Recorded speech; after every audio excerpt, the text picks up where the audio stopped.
Hey everyone, it's Angela from Cake Angel and welcome back to my channel. This week I've got another small batch video for you and I'm going to show you how easy it is to make a small batch of marshmallow fondant. Now I know what you're thinking, a lot of bakers don't like using fondant because their customers don't like it. It can be sticky, it can have a strange taste to it, but trust me, marshmallow fondant is a complete game changer. And this small batch recipe is perfect if you just want to make a couple of small decorations. Maybe you're popping them on some cookies or even just for little things for your cakes or cupcakes. Let's dive in and take a look at the method and see how easy this is. So I'll just quickly run through the ingredients. We'll be using 2 ounces of mini marshmallows, 4 ounces of icing sugar, and feel free to sift that if you want to. We're also having 0.4 of an ounce of shortening, and we're going to add a small amount of water as well. So the first thing to make your marshmallow fondant is you need to melt your marshmallows in the microwave. I've just put them in there for 30-second intervals with a teaspoon of water. And once it's all melted, you just want to go ahead and grease your workboard. And I'm just using a regular silicone mat here. To that, I've added my icing sugar and now I'm adding my melted marshmallows. Now remember that they are hot, but they're not too hot that you will burn yourself because the icing sugar will cool it down really quickly.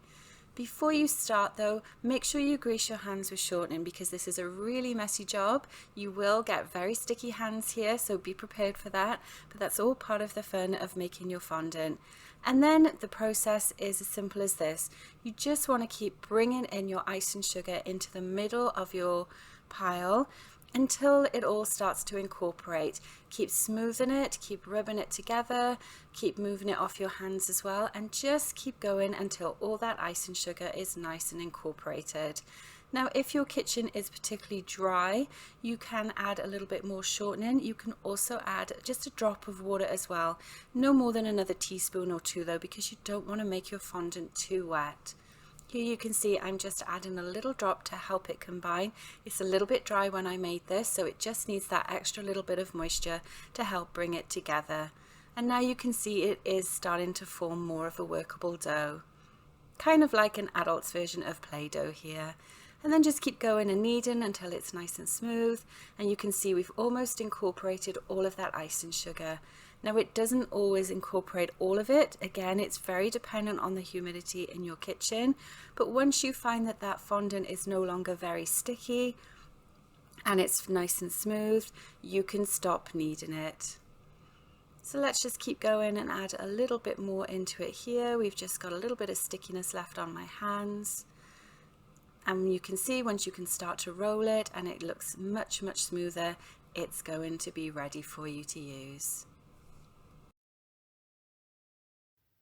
So there you go, that's how easy it is to make a small batch of marshmallow fondant. I really hope you guys will feel inspired to try this, even if you're not a fan of traditional fondant. Making a small batch really doesn't cost very much and it can really elevate your cookies, cupcakes and cakes as well, just to give that different flavour profile. So let me know in the comments below if you're going to try it, and also if you like this kind of content, please make sure you subscribe to my channel. I'd love to have you join our community.